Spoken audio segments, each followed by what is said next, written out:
Hello, everybody, and welcome back for the Admand expedition. Marshall, how are you doing? I am cooking along, um, getting to a very busy part of my year. In a couple of weeks, in a few weeks, I am gonna be defending my what's called a three-paper exam. So it's like the preliminary oral exam before I go on to my dissertation. So that's stressful. I feel good about it. I think I'll do okay. Good. But yeah, so that's what's going on in my life right now.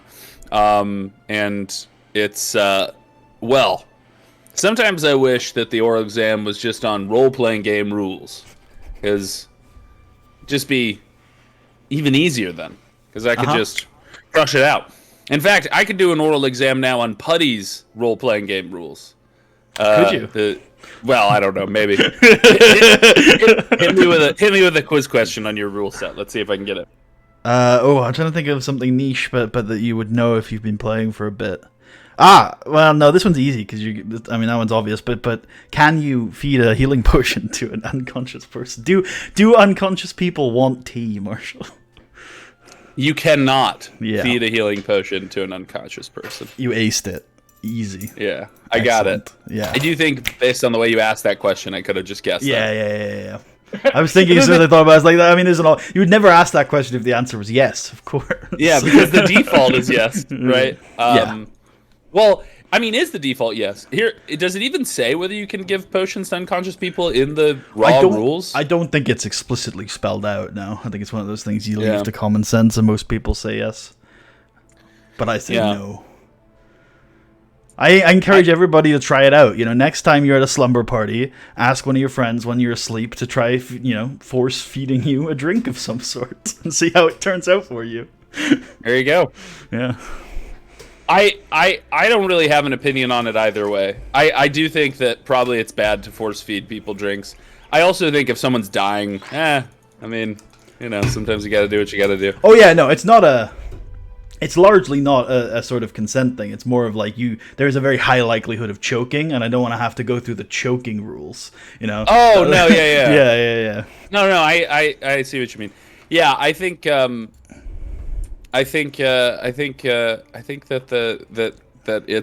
there's a lot of areas of the game that are pretty vague, and so I think it's fair play.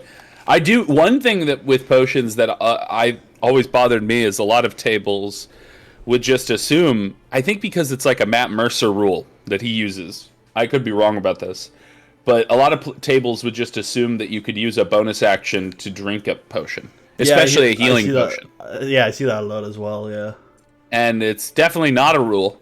And with certain it's potions, it is explicitly not that, right? It's explicitly an action.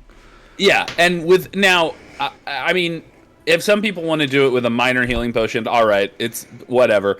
But I do think that with certain potions, it would be really OP, because a lot of potions have spell effects. So it would basically be like casting a spell for free, right? Yeah. Be like if you have an invisibility potion, it'd be like casting invisibility as a bonus action. What right? I will say now, and this won't have affected your view on it, because you've or mine, because we've both been seeing that bonus action thing for years. But Baldur's Gate 3 has all potions on a bonus action.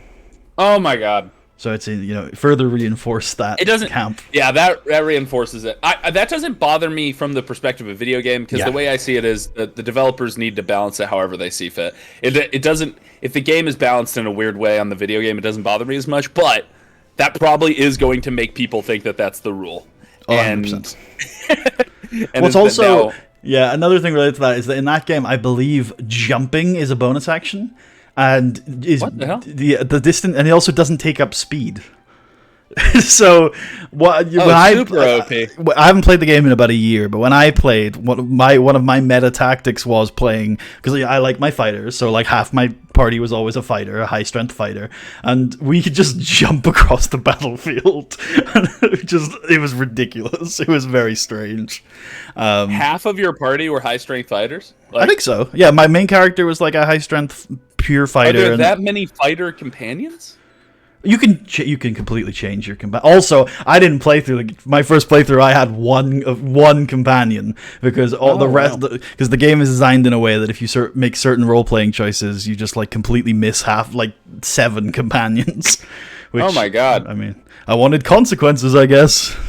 Definitely wasn't particularly fun, but sure. I feel like this is the problem with maybe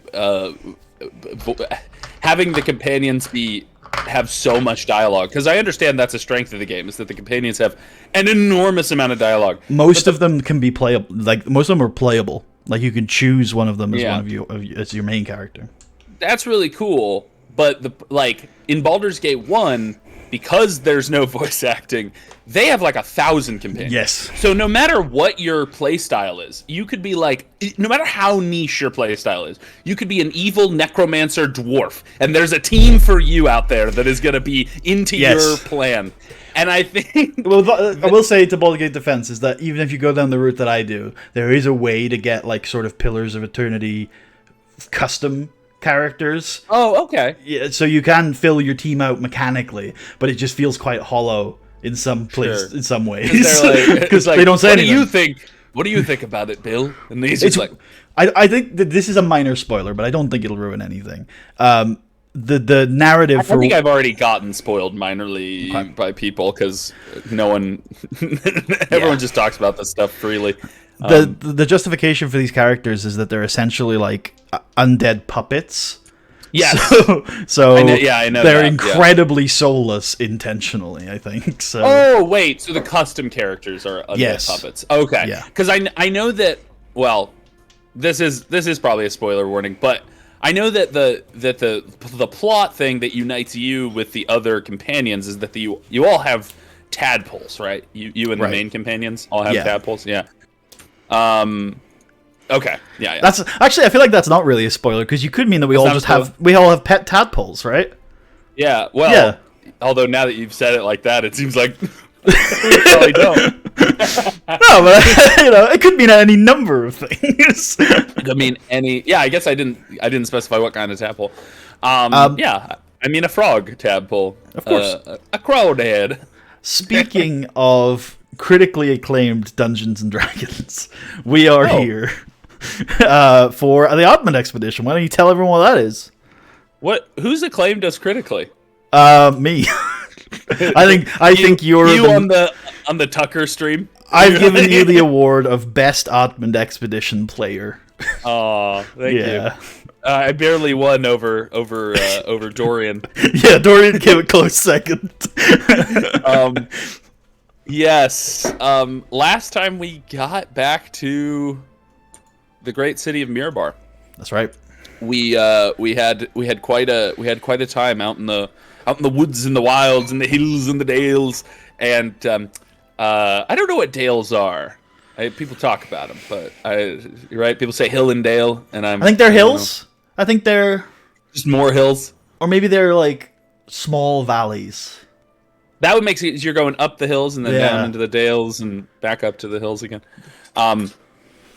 So, but we went all over the place. And I think it would be, sorry to interrupt, I think it would be valleys, because there's one place in the Forgotten Realms called Cormier, I think, which is a collection of dales. So there's like Shadow Dale and Mist Dale, and I think they're probably small valleys. There you go. I guess. I think I randomly, by the way, YouTube will show you like random YouTube shorts now. It's constantly bombarding me with them. Yep. Same. And I think the other day I saw a clip from the Valleys. Oh, the Valleys! Yeah, and I was like... Oh wait, from the TV show The Valley. I thought you meant from like the location The Valleys. No, the TV show that like Jersey Shore-esque. Well, it's not right. It's what's the British version of the Jersey Shore that was really popular? Like Geordie that kind of Shore. Show. Geordie Shore. Wait, was it really called? I think so. That's so funny. But there was also like there were. Anyway, thinking of Love Island? Is that what you're? No, I'm just thinking. No, Big Love Brother. No, I am thinking of those kinds of shows where it's just Oh, The Only Way is Essex. That's what I'm thinking of. There's no competition. They're just videotaping awful people doing awful. They're not winning anything. There's no games. They're just, except the mind games they play with one another. Yeah. But yeah, so like the Valleys was supposed to be kind of like a play on that, right? That kind I of think thing? so. Yeah. For sure. Yeah, I saw a clip of it, and I'm like, how the fuck did YouTube know that I would know what this is? The algorithm is too strong. Yeah, it's too strong. I can't defeat it. Anyway, so we went through the Hill and Dale and all that, and we were just finishing off Romara's bandits. We barely survived. And actually, I think we were able to avoid any combat on the road. I don't think we ran into it. We ran into things that could have killed us or could have fought us, but we avoided them. We maybe to the detriment of our moral fiber, because we didn't know this, but we maybe let 2 innocent people get butchered in the middle of the night. But I think that's life. That's not your problem. Yeah. It's not our problem. They shouldn't have been here. That's my thought. If they couldn't handle themselves out in the woods, like they couldn't handle. They couldn't handle themselves. Cut to Admand bleeding on the ground. Yes, I think that though we were able to get back, we got to try out Putty's travel rules, which my review of them. I've sat on them, I've thought on them. They were overwhelming for the first 5 minutes. Because I was like, oh God, I have to but I think once I got used to them, I like them quite a bit. Because you can kind of default to a certain setup for your average day, but then you can change it as needs warrant. And it's actually it reminds me a lot of there are very similar rules actually in Pathfinder 2nd edition for sort of you set these default activities you're doing while you're exploring, right? Things like searching or etc., right? And honestly, there's rules for that in 5e. They're just not as codified. But I think that it's building on some of the stuff that was already in 5e. And I like it. I think it's a cool system. I especially am excited to get into pack polling. Which, as far as I can tell, right, it doesn't really require a check. It's just like someone needs to have animal handling and dedicate themselves to it, right? I'm pretty sure, unless there are some complications. I think, for the most part, it's not reliant on a check. Now, passive wisdom animal handling, that seems like a lot of animals, right? That would mean... By passive, do you mean the DC, the passive DC? It's a good point. So I have taken a lot of this from other places, and in this campaign I was leaning towards doing away with passive scores, so I hadn't noticed that slipped in. But we will use it if it makes sense. Where's that handout? Oh, here it is. Watch actions. Watch actions. Pack puller. Pack puller is responsible for managing an expedition's pack animals. A pack puller can lead a number of animals equal to that passive wisdom score. That would mean, so for your average guy, you're talking 13, 14 animals. Does that make sense? If they're all tied together. If they're not, it would be crazy. Yeah. But if the animals are connected via ropes or something, it would make, which I think is how that would work in real life. Yeah. But I wonder whether or not just the bonus also that would still be quite a few. It would, wouldn't it? And it would be 4 or 5 maybe for most. Let's assume the person has 14 wisdom and they have and they're proficient, and 4 or 5 if they're more wise, 5 if they're less wise. I'm gonna lean towards the bonus for now then, but I'm happy if it looks like we're gonna need more to look into it a bit more. For now it's not an issue, because for now I have only 2 mules, donkeys, right? So as long as they are proficient and they don't have a negative wisdom, then I will be good. But that would be rough. It's like I'm proficient, but my wisdom is negative 5. So actually, I walk down the street with a suit made of gold. You need to hire a pack puller to direct me. But then I'll be able to direct your small mouse. I get lost easily. the gold shines off my eyes. Yes, I think that'll work. I am curious. We're kind of just getting into like session questions now, but I am curious if I eventually. I don't think it's going to be necessary for this one, but when we eventually loot the big city, there might be very heavy things that we want to haul off. And I'm thinking eventually we're going to need to get a cart or a carriage or maybe multiple carts. Would pack puller just work for that, or is that just its own thing? Like if someone pack puller would be able to direct those animals. If checks are required, it's a cart though. We'd be looking at land vehicles. Land vehicles is what overviews that proficiency. But in terms of just getting horses to pull a cart, I would consider that under a pack puller, yeah. Okay, so they'd be a pack puller, but if something went wrong, we would want them to have land vehicle proficiency. Yeah. If there's a turn next to a cliff and they have to navigate past. Or you could have two people, one person dealing with the animals and one person like actually driving the cart, essentially. Mm-hmm. Yeah. Okay, cool. Yeah, that sounds good to me. Because I have this kind of vision in my head of the eventual, if we're able to get to, what's it called? Mithril Hall. If we're able to get to Mithril Hall, I have this kind of thought in my head that, like, there might be, like, huge golden statues or some ridiculous thing that you wouldn't normally be able to just carry off.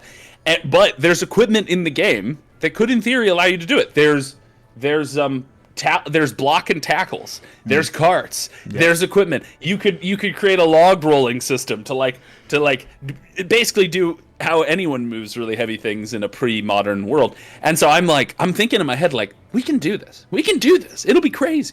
But that's for then. Yeah. We're not going to get too crazy yet. I am glad also that the animals can mostly feed on the grass. I might ask people if they think they'll be able to feed on grass in the Darklands, in the Shadowlands, because the animal feed is cheap as balls, but it is heavy, so heavy. It is 10 pounds for a day. So that means that basically, if I wanted to bring, if I wanted to be able to feed them for a significant amount of time, one of the mules is basically just carrying food for the mule. Yeah, as I understand it, tends to be the case in most of these situations. Is that you do tend to, if you want to have a lot of animals, one of those animals pretty much needs to bring the food for the rest of the animals. Yeah, so I'm going to have to estimate, like, based on, but it seems like for a lot of the trip, especially like in the grasslands, in the forest, I would assume, there's going to be a lot of herbage for them to chew on and that sort of thing. So that's good. Yeah, and in fact, what you might find is it might end up being easier to do something like that when you go to Mithril Hall, because for Kundrakar, you're going right up into the Alpine Mountains, near enough basically the northern pole. Oh shit! Yeah, it's worth pointing out.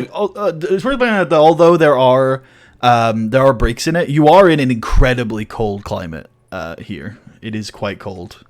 You are almost as far north as you can go. These are alpine mules, though, so they've seen it. Of course they're adapted to the conditions. they've got the white and gray camo on. They unlocked that, and I'm sure you've got like some warming, a rug for them. Yes, part of all the equipment that you bought. I think it would be included somewhere. I could explicitly buy it if you'd like, but no, I think it would be part. I do think pack saddles. Yeah, pack saddles would probably come with a blanket with some sort of thing to put over them. Cool. In fact, I could just for the entertainment of the audience, I could quickly just say some of the ridiculous things I've had to buy. 8 saddlebags is the newest count of saddlebags because you can put 4 on a mule. On a pack saddle, a riding saddle. On a pack saddle, you can put 2. Oh, there you go. Okay, yeah, cool. That was the little buff I give to pack saddles. Yeah. Well, that makes sense. Yeah. Yeah. Well, because you can't ride them, so. What? Is that? Did you? Okay, because I didn't read that, and I think I'm okay with you writing it. I think it. Oh. Okay, cool. I guess that does make sense if there's no... I guess you can still ride the mule, but I guess the saddle itself isn't designed to be ridden on. I think that does make sense now that I think about it. Well, because the pack saddle's cheaper than the riding saddle, Yeah. so it might be OP if you give it both riding capabilities and... Well, you can ride an animal without a saddle. It's more about comfort than it is about ability. Sure. Yeah. But a mule is a medium creature, so you don't really want to be riding a mule anyway. Oh, is a mule just a medium? It is a medium creature, yeah. Oh, that's right. If you, I was looking at them, and they have a feature that says they haul as if they're large, but they are medium. Yeah. Okay, so, but I don't think you could ride them as if they're large. It's just that they carry objects like they're large. Yes. Not that I'm kind of. Right. Yeah. The way I think about dwarves is that they kind of probably shy away from riding animals. I think in some places I think that they ride things like goats, or Are there goats for sale? probably in Mirabar there would be like riding goats of some kind. Yeah, probably I'm not opposed to that. maybe a little cheaper than a riding horse. We'd have to work out an exact price. That would be pretty cool. Also, long-term, like subterranean dwarves would ride things like steeders, which are these big like spiders, or Okay. sometimes dwarves are known to ride lizards. I'm into that. Yeah. I've bought a bullseye lantern and a hooded lantern because currently I ended up leveling up Admand and not Dorian. And my thought on it's that... worth mentioning for the audience that I have forgotten to level up Admand on our graphics. So he is not at those statistics anymore. He is 18 strength, yes. 16 constitution, some extra health. Yeah. Yes, his current HP is 46. So what was it? What's it on the graphic? What was it before? 33. That's a nice level. So that's big jump. Yeah, he's looking beefy. He's level 4. But so I ended up leveling up him, and the reason for that was quite simple. He's the main character, and I just thought he's the one I don't want to die the most. So I want him to be the strongest at all times. I think that makes the most sense. That being said, what that means is I think Dorian can't yet cast the scroll he was given. Nor can he enter it into a spellbook. He can't do either. He can cast it with a check. Oh, he can cast it. With a check. Oh, with a check. Okay. Yeah. Is that hard? Is it like DC 10 It'll be plus? DC 12, I think. Yeah, because DC 12. It's a second level spell. A failure means... no, I think it's int. Just raw int. Raw int. Failure means what? You will expend the scroll without casting the spell. All right, I'll have to think about that. That sounds risky. I think I might wait on it to see when he's leveled up. Because, well, is Mithril Hall also in the dark place? Yes. Okay. So the darkness will continue to be an issue. Yeah. I don't necessarily want to rush it and waste that scroll. So what I did is I looked into ways to keep the darkness away. And I found out that the most weight-efficient way to do this is with lanterns. Because that makes sense. Torches weigh a pound, but only last an hour. And we will probably need light at all times while we're traveling through the dark world. I just keep coming up with new names for this place. I like it. I haven't quite settled on the official... The locals haven't quite settled on what they call it yet. So the more names you throw out there, maybe one day... There you go. I confuse like, the locals. I think the Shadowlands is the most common one, but it's definitely not confirmed. Yes. So I basically I bought 2 lanterns, a bullseye lantern and a hooded lantern, because a flask of oil, while it's more expensive than a torch, it weighs 1 pound and lasts 6 hours. So it's 6 times. Yes, 6 times more weight efficient for light. Also, I'd like to chip in that, like, in terms of comfort, torches are quite... They smell. They're very unstable when they're lit. Like they're very like they're it's just like a pitch or a wet rag on the end of a stick. Whereas oil is a lot more contained and into a lantern, and it's a lot more comfortable. If it's a good lantern, it probably is. It's probably cased in such a way that you can move it and it won't splash out and that sort of thing.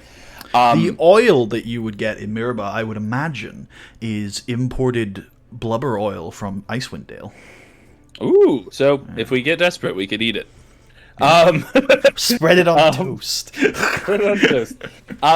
But yes, so that was more efficient. Now, just to be sure, and the idea of this is I'm thinking the person at the front of the party will have the bullseye lantern lighting the path, and the person at the back or the middle will have the hooded lantern, just to make sure that our surroundings are lit up.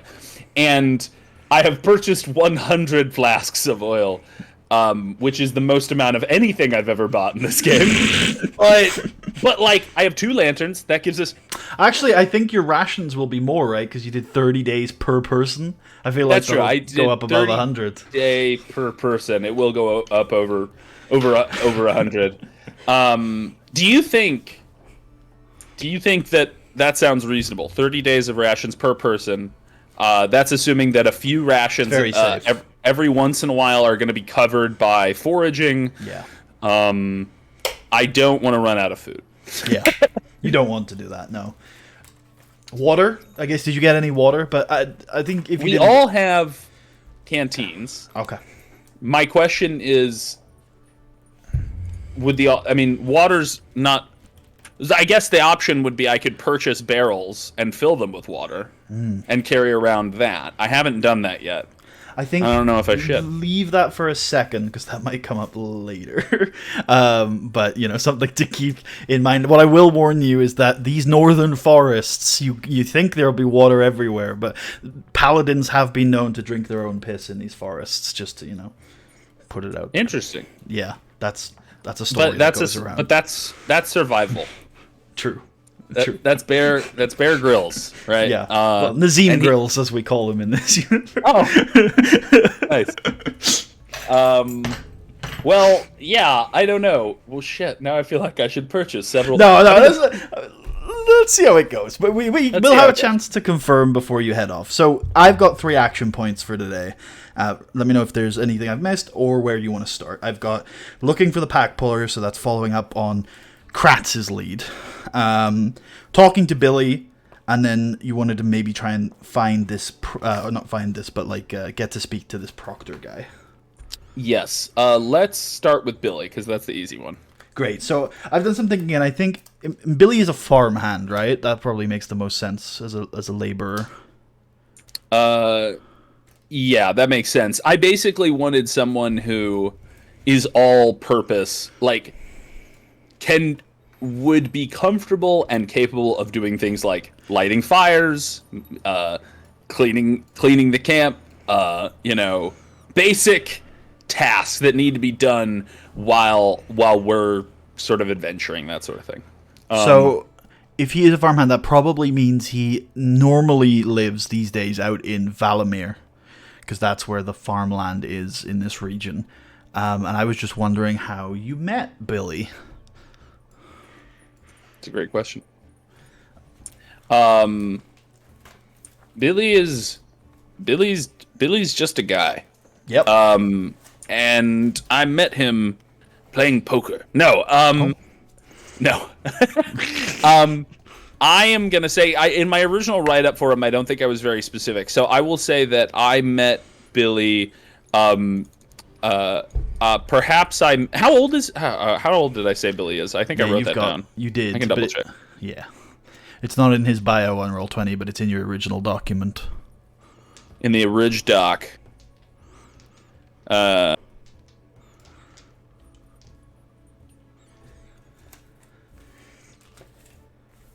I'm thinking he's quite young, so I will say that I met him very recently, and I like the idea if he's a farmhand in one of the surrounding farms. You said, perhaps a couple days journey from Mirabar, maybe 2 or 3 days. Perhaps I recently. Oh, is he currently there, or is he in Mirabar? I'm going to say that you've called him back to Mirabar. We'll talk a little bit more about that later, but he's back in Mirabar right now. He's back in Mirabar. So I imagine that I met him while I was traveling, doing some caravan work. And I happened to pass by his farm, guarding, just doing simple guard work. Pass by his farm. Perhaps he came over, happened to be near the road, came over to chat with us. And I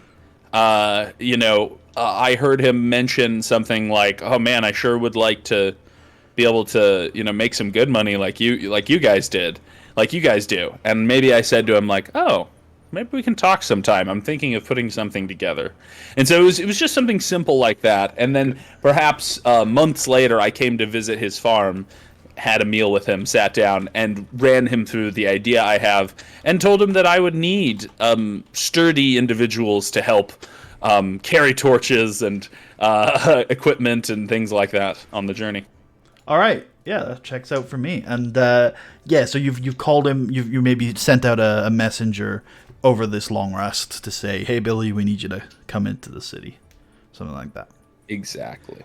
All right. Yeah, you meet Billy probably at Steely Sean's, right? That's probably where everyone meets up. It's where everyone goes. Yeah. And yeah, what did you want to discuss with Billy? Billy boy, Mr. Admand, sir. are you ready for your first expedition? Boy, am I. Where are we going?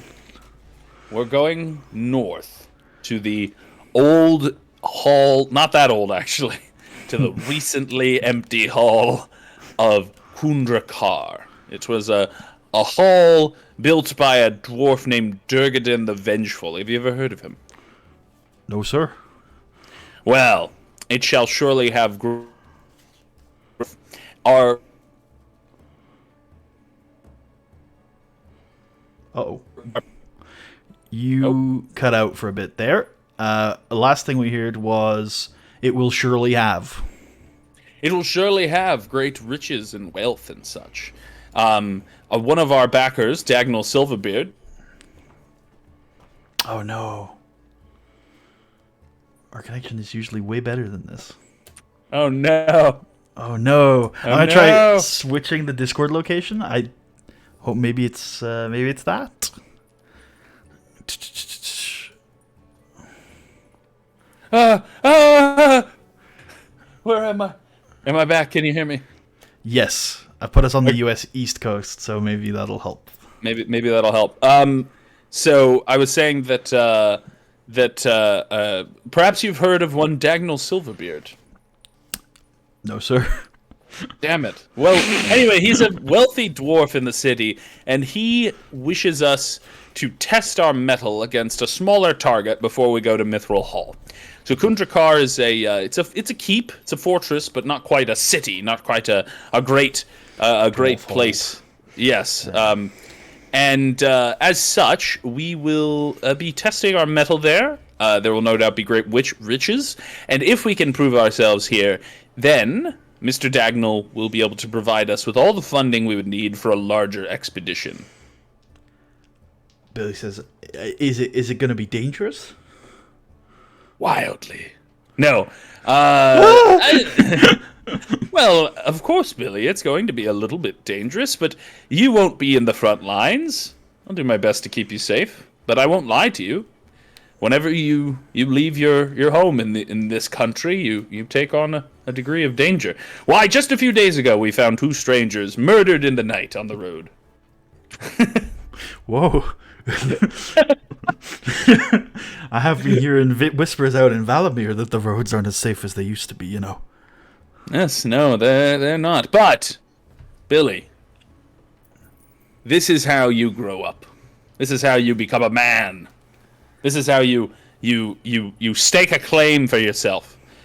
If you work with us for a year, you will have more money than you would farming 100 years. You will be able to retire or invest it, or perhaps with the experience you gain, become an adventurer of your own and go on your own adventures. The possibilities are limitless, Billy. But no, I'm not going to lie to you. There is danger, and you'll have to keep your wits about you. Does Billy have like a full share in the company like the others? So the share scheme is that main company members, those are the people that are expected to take on the most amount of danger, they have 4 shares. Billy I currently have him on camp follower status, which is the lowest share in the company. It's 1 share. He does have a share. But am I right in saying that over the long rest you paid out recently, or have you not done that? I paid out, but he didn't get any money because he didn't do anything. Oh, So okay. So the shares are like inactive if you're not on the expedition at the time. Yeah, unless you were performing admin tasks, but he was just farming. So Sure. Okay. Cool. But I'm just checking to see if he had any money. If he wants his whiskers to be wet, I could always give him a little tip. But I think that sounded weird. That sounded very sexual. If he wants his whiskers wet, I could give him the tip. Tip of what?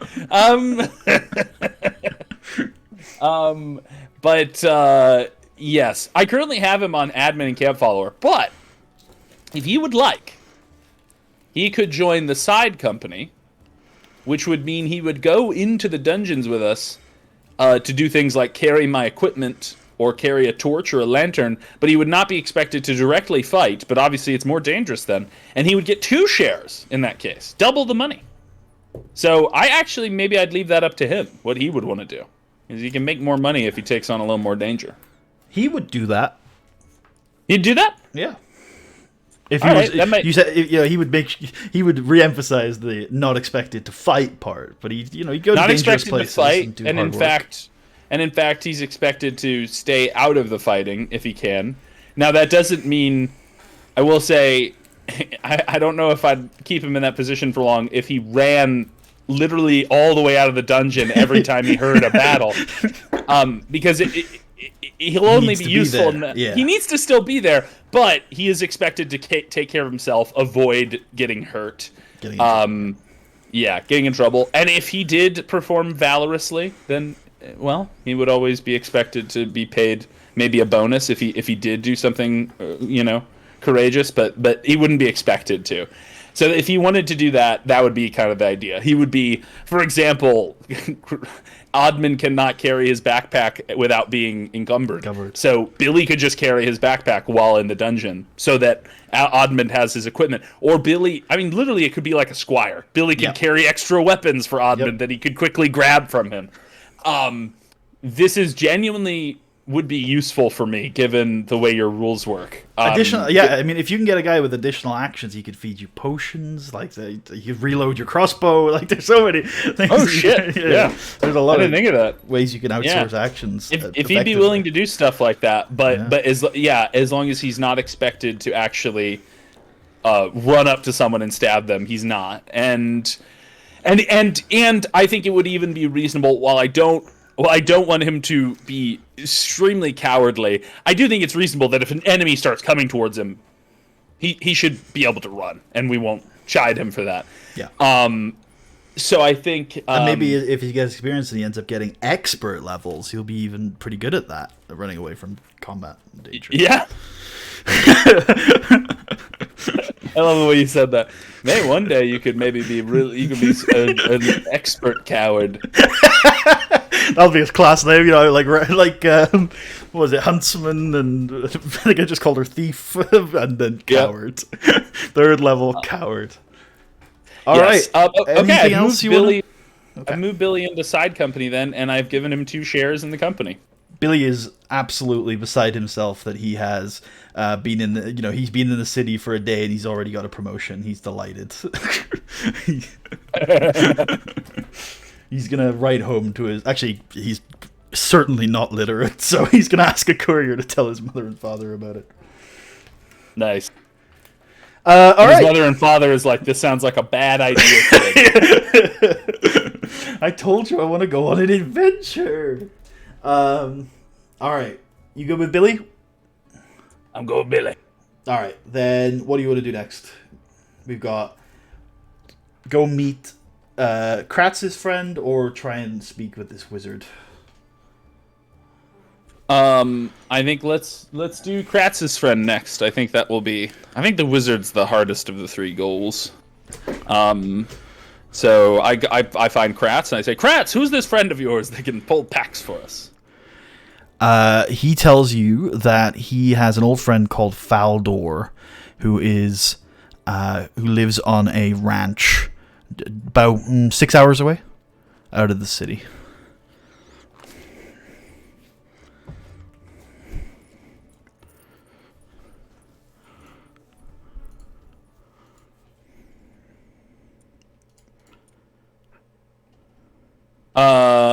All right. In that case, I would head there.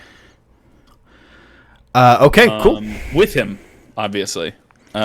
Does he know that we're coming, or is this we're just gonna have to sell him on it? Yeah, this is gonna pop in, but he knows me well enough. Cool. Oh yeah, boss. I was meaning to talk to you a little bit about what happened out in the forest last time. Listen, I know I wasn't exactly at my best out there, but those forests, they're boss. Every tree looks the same. Okay, since we've been back in the city, I've been asking around about routes and ways and means, and I think I've got a pretty good idea of how we're gonna get to Blasingdale. I give him a pat on the shoulder and I say, "It happens to all of us. Don't worry about it, Kratz. I know you're still the best tracker out there."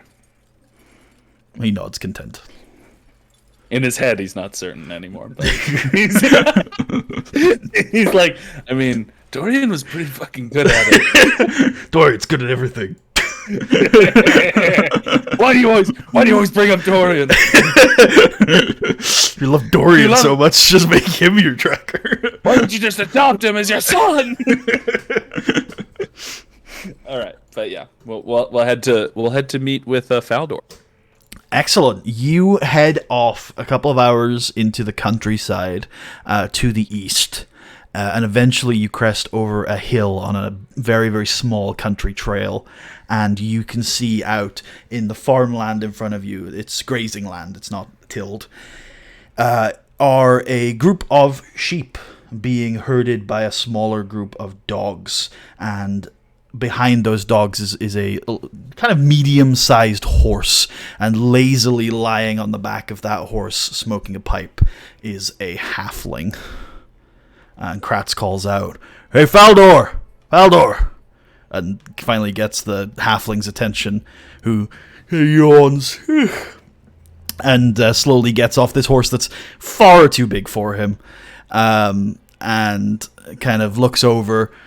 He's sort of like a disheveled, it's hard to tell halfling age, but, you know, he's an adult. He's got a few wrinkles, a couple scars. He's wearing kind of sensible clothing with nice sort of, they're kind of like cross between wrist guards and cufflinks. They're a little bigger than cufflinks, but a little smaller than proper wrist guards, holding together his tunic.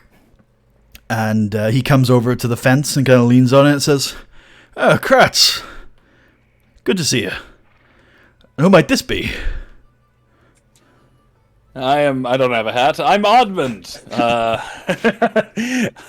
I'm a crazy person. No, I am Admand Holnak, son of Madog. I am from Mirabar, and my friend Kratz here tells me that you are quite the capable pack puller. I suppose. I haven't pulled a pack before necessarily, but I'm good with horses and animals. I like to Kratz. No, just he like motions to listen. I'm a wrangler. Oh, okay. I break horses and then I sell them. Mostly. Keep animals. Got a few sheep here on the old farm. Not including the wife. Oh. It's just a joke. Yes, it's so funny. We. How do you feel about mules? I'm not ecstatic about them. I don't break them myself. No use in them, really. Nothing a mule can do that a horse can't. Well, yes, but they are cheap. Hold on, roll an insight check. No, never mind. You don't have to roll the insight check. He's not very subtle about it. He rolls his eyes at that comment. Admand says, I've acquired 2 mules for an expedition we're running, but we'll need someone who can lead them on the roads and through any crags or valleys we come across. We're going to a place called Kundrakar. Have you heard of it? Can't say I have. Is it on the coast? No, it is up in the mountains. Up in the mountains? He thinks for a moment. It's an old dwarf fortress, built by one named Durgadin. You see, heading north from here. I didn't know there was anything further north. It is north, right? Or it's northeast? Yeah, it's northeast. Northeast. I clarify. Northeast. Northeast? Through the forest? We would be heading through the forest, yes, through the Lancers Trail onto Kellenborg Point. Well, it would be taking us into the Shadowlands. Ah, there you go. So you're heading to some old dwarf hold in the Shadowlands. Indeed. If you're wondering why, it's part of a larger expedition. Our eventual goal is to go to Mithril Hall, also in the Shadowlands. Mithril Hall? As far as we know, there is likely an enormous amount of unclaimed wealth in that place, and in the other dwarven holds that lie now empty or else shattered. My goal is to reclaim that wealth for myself and for the city. To what extent it comes back to the city. He kind of smiles wryly, and he says, we have a backer. Do you know of Dagnall Silverbeard of the Jewelers Guild? He nods, impressed look on his face. Of course I know Silverbeard. Dagnall wants to back us to on this expedition, but he wants us to prove that we can do what we say we wish to do. Kundrakar is our proving ground. Once we've gotten the wealth from Kundrakar and we have Dagnall's backing, we'll have enough money to buy horses. All right, well, this certainly has piqued my interest. I ain't riding no mule, though. If I'm coming along, I'm bringing my horse.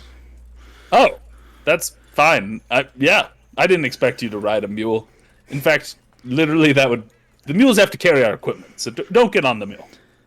Well, I got plenty of room on the horse to carry some equipment as well. Oh, shit. Free horse. No. Horse is not cheap, as you yourself have said.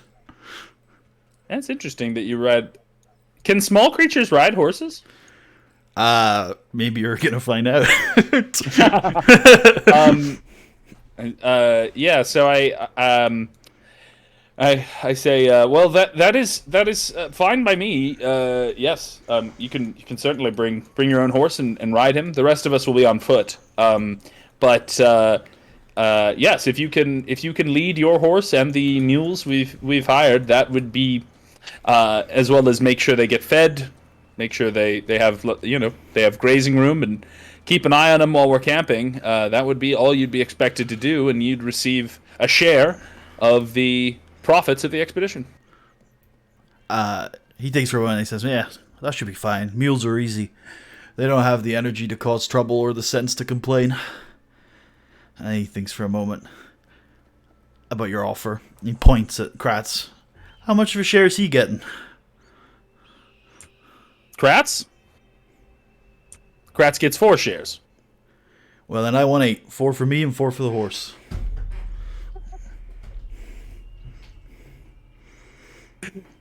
Are you joking, or is this a serious offer? You can tell that he's dead serious about this. You want 8 shares. I don't even have 8 shares. Well, you're one person. I'm sorry, but the reason Kratz has 4 shares is that he takes risks. He goes into the places and he fights monsters and he almost dies because of it. So do I, and so do the others that have 4 shares. Well, You're not going to be taking. I need 8 shares is because I'm going to be eliminating risk. I ain't going to be dying. I'm going to be hauling your shit back with me.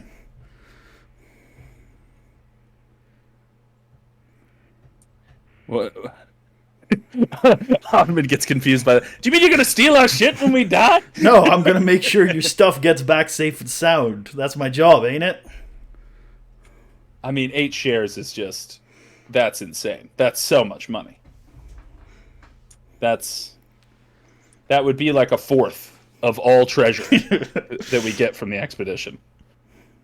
Also, what's your horse even going to do with 4 shares? Yeah. That's a great question. You see, I'm his guardian, so I'll make sure to look after that money for him.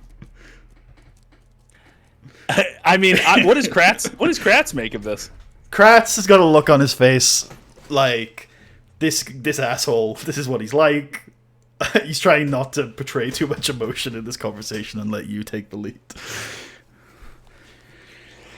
But he does give you a look as if, like, yeah, this is what this man is like. Well,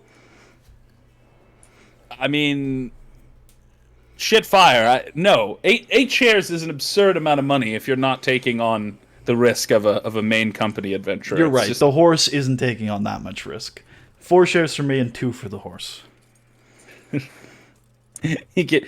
I will. I could pay you 2 shares.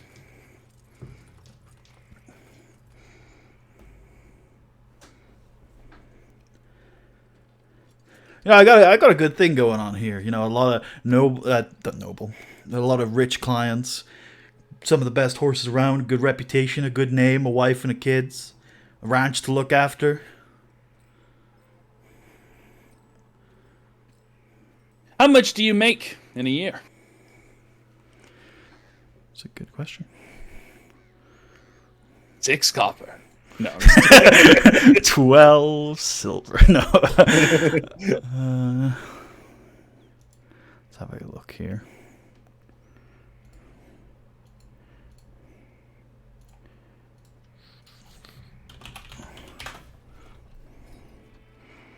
I don't even know if he's going to answer you, honestly, but I still want to find out the answer. I should have told him that Kratz gets a half of a share. Yeah.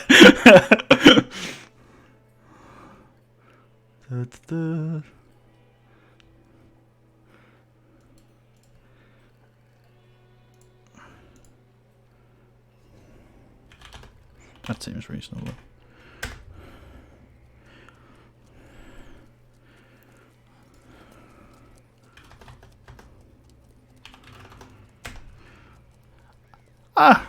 You know, he thinks for a moment and he says, well, you know, things change time to time, prices fluctuate, clients come and clients go, but probably a solid 200,000 copper a year, most years. Jesus Christ, that does seem like a lot. 200,000 copper, that's 20,000 silver, that's 2,000 gold. Oh my god. Well, shit, that is a good career. What can I say? That's... How many days are in a year? 365. So the normal amount? Yeah, there are 12 30-day months and a couple of holidays to make it up to 365, I think. 5 gold a day. That's actually pretty good. I can't really do better than that. I mean, I don't know. We might make quite a bit more than that, but there's no way to know. People did, well, let's see. Did people make 5 gold? No, people did not make 5 gold a day on our previous expedition because it probably took us about 2 weeks. Yeah. And people made about 30 gold.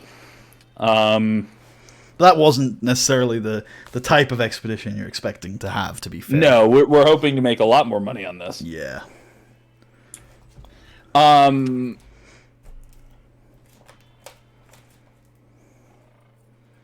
me talk to my associate here for a second. He nods and goes back off into the pen, I guess. Calls over his sheep. Rats, what the fuck? I just want to whisper to him. I knew as soon as he asked what shares I was going to get, I knew he was going to act like that. Look, I think you might be able to bargain him down another share, but I don't think he's going to accept having the same or less than me. You're shitting me. That would be my guess. Is he able to carry an axe and fight? An axe, not so much, but he is a slippery little fuck. He's been, in his younger years, he was on the wanted side of the law a couple times, and, well, he can hunt. He's a damn good hunter. Will he strangle goblins with his bare fucking hands? Because that's what he's got to do if I'm paying him 4 fucking shares. I think he's capable.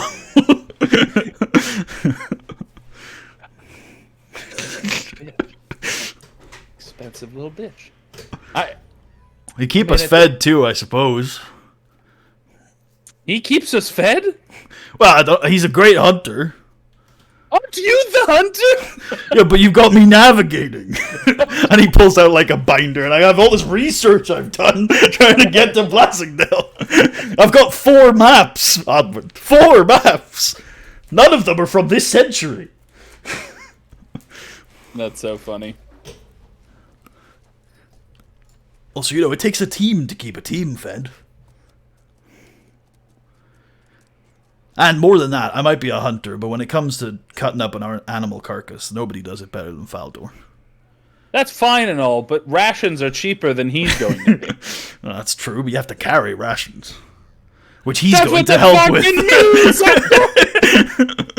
Look, he's going to stop and he's going to think about whether or not he wants to sell Faldor or not. No, he shakes his head and he says, look. Sell him? As if like trying to like convince you that Faldor is worth it. He says, look, boss, you asked me to find you a guy. This is a guy. He's good at what he does. Is this the only guy? I'm sure there are other guys, but this guy is you're not going to find anybody better at what he does. You might find someone cheaper, but is that what you want? Currently, maybe. I mean, I just need someone to pull the fucking mules. Well, what about that kid from Valamir? He's been pulling some mules around out in the farms. Billy? Billy couldn't wipe his ass if he was in the wind. No, I don't know. Maybe he could. Does Billy have animal handling? I don't know. You can check. I guess he does have a character sheet. Yep. Yeah. Could Billy have been the pack puller this whole fucking time? Billy wouldn't complain either. He'd take what he gets. Oh my god, he has animal handling, +2. I feel like a fool. But do you trust Billy with this role? This crucial job? I think I do. Okay. Well, tell me what I'm missing here. What do I need that Faldor brings to the table? Hey, that's up to you. You've heard Faldor, you've heard the Kratz. You make your own mind up.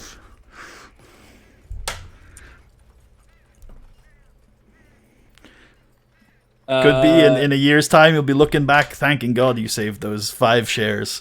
Or it could be you're dead in 2 weeks and you you wish you had spent them. That's fair. That's fair. You look out to the field, you see Faldor like petting a sheep, smoking his pipe. The dog's barking in the distance. I go back up to Faldor. Okay. He comes to the fence. Can you fight?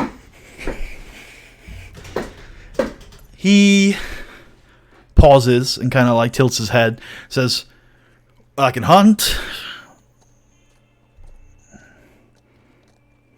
But if someone attacked you, could you fight them off?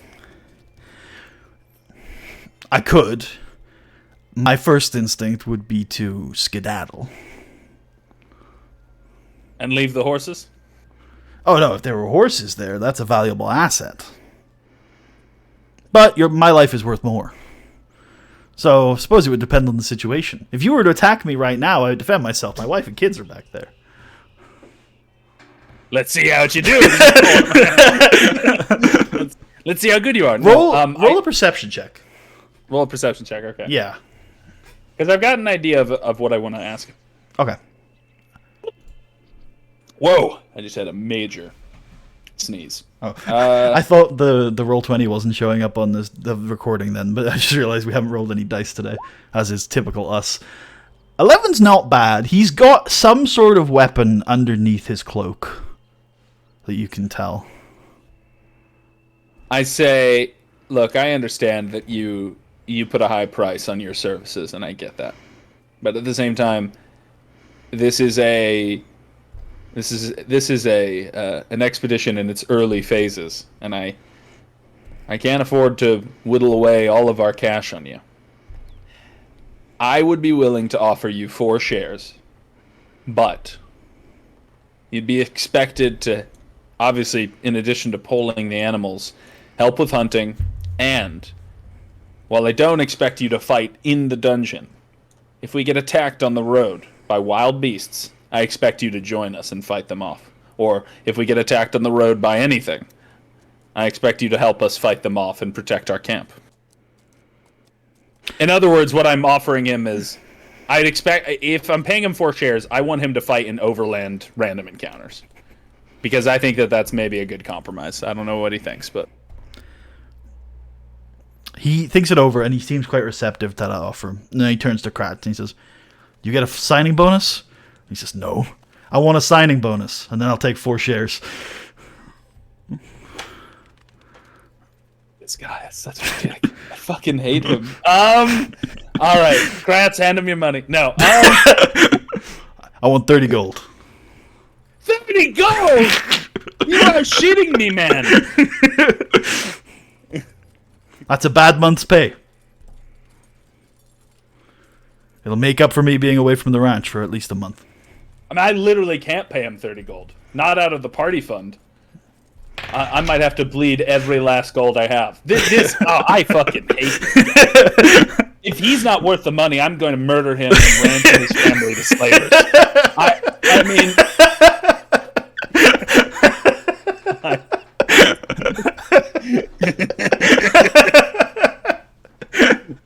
This campaign might get very dark very quickly. Fucking Faldor. His name was a warning. He's a door to foul things. Oh man, I actually need to do a quick calculation because if the math doesn't work out, I might need to ask. I might need to borrow money from my companions if the math doesn't work out. Let me see.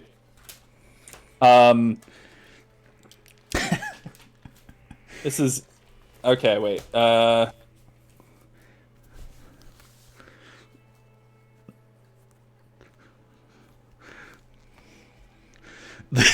This will go down as the tensest negotiation in the history of this campaign.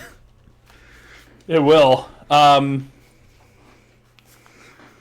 Okay. I look at him and I'm like 20. 25. 20s. Oh, I almost said 26. Deal! 25.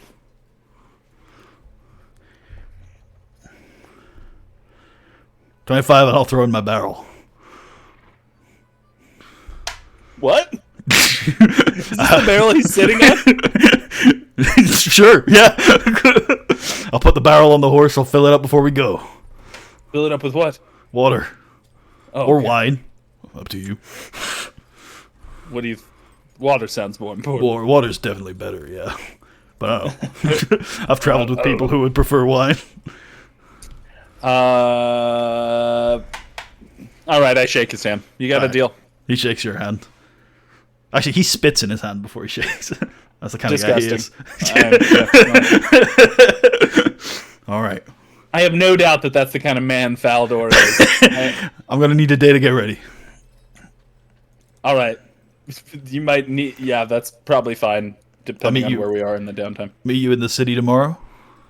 Yes, we tend to meet at a place called Steely Sean's. It's in the Miners District. It's a bar. Okay. Oh, is that wrong? No, that's right. He's just thinking about... He's going to keep his horses at the sign of the Forge Hammer. So he's just gonna, yeah, I want to meet you at the sign of the Forge Hammer. I don't want to go so far into the city. That's fine. Okay, we'll meet you there. Cool. Where's that sign of the Forge Hammer? You on the city map? Yeah. So Yeah. the far south, I think it's on the map layer already. It's in the southern Bailey. Oh, cool. Oh, okay. Is the sign of the Forge Hammer like a caravanserai? No, kind of. There are caravanseries elsewhere, but this is more of like a traveler's inn. Like, yeah, it's where like most visitors will stay. I They're love an stable. outer Bailey. Love a good outer Bailey. All right, cool. Cool. I will now reveal to you Faldor's character sheet, and you'll find out what you paid for. Oh my god, if he's bad, I will kill him right now. It's like, There he is.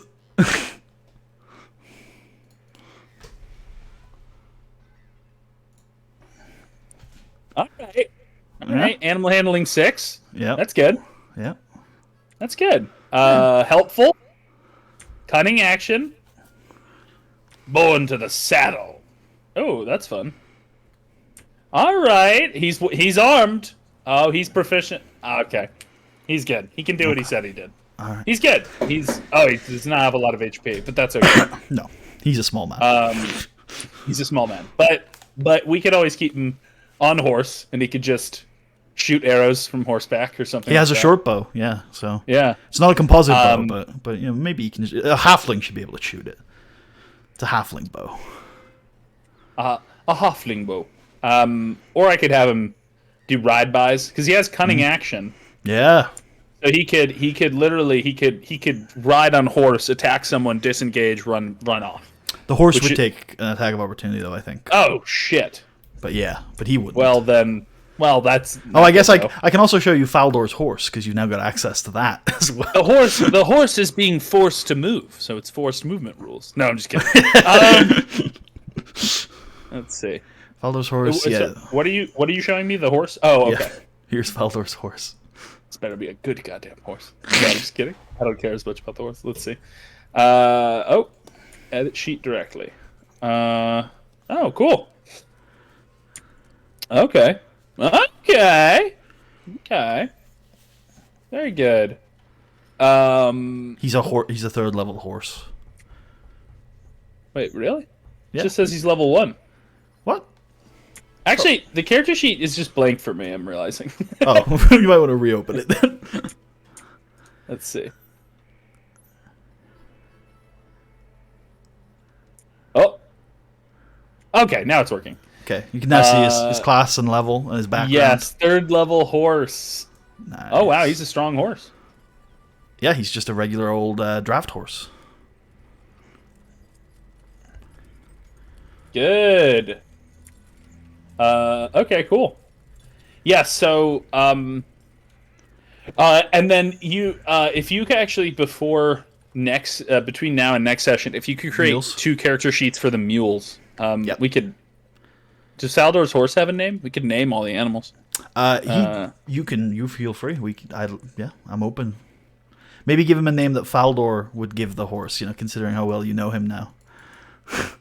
I have no. I mean, I imagine he has no respect for any living creatures. Gotcha. I think he'd name his horse Shitbag or Fuckstain or. Should we go with she? She? Like shit's short for shitbag? No, I'm kidding. I think Faldor probably likes horses and wouldn't disrespect a horse like that. Background horsing around.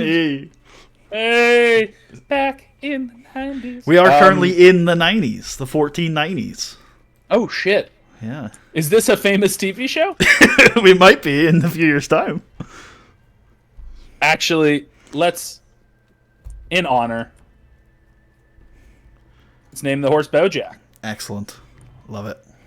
And then I can come up with names for the mules. But yeah. I'll worry about that later. Okay. Okay, cool. You got Faldor? Yeah, You got Faldor's that horse? was way more mentally taxing than I thought that was going to be. I think it worked out. I think Faldor is worth the money. especially if he. Yeah, I think having an extra defender on overland travels, I think that'll be good, especially because if the way you're running it is at all how it traditionally is run, overland travel can often be more dangerous than the encounters you would run into in a dungeon, right? Like if you're rolling on a random chart, those tables tend to be pretty punishing. Like there's a chance you run into like 2 goblins who are drunk. But there's also a chance you run into 20 goblins that are young, or just a dragon that just swoops overhead, and you have to hide, right? Although, one thing I will tell you, since you specifically mentioned dragon, is that although, of course, dragons are actually quite graceful creatures, so they can surprise people, there are no known dragons in the Lurkwood at the moment. A lot of the dragons that used to live there got scared of Old White Death during the war and just got out of there. And Old White Death doesn't actually live in the Lurkwood. So what a hell of a name for a dragon. Yeah. Like, I'm guessing, I wonder if he has like a true name and it's been lost to time or something like that. Roll a history check. Oh, if you'd like. I would love to. They call him Old Whitey. Let's see. 19. 19. Arathator is his actual name. Arathator. I'm actually thinking, if it ever comes up, if I ever get another skill on Admand, I might invest in history. Because I kind of do like the idea of Admand becoming fascinated with the history of these places as we explore them. Yeah. Sorry, say the name again. I need to write it down. Arathator. Arathator. And you'd also probably know the name of his son, who he fought with in the war. Abengra.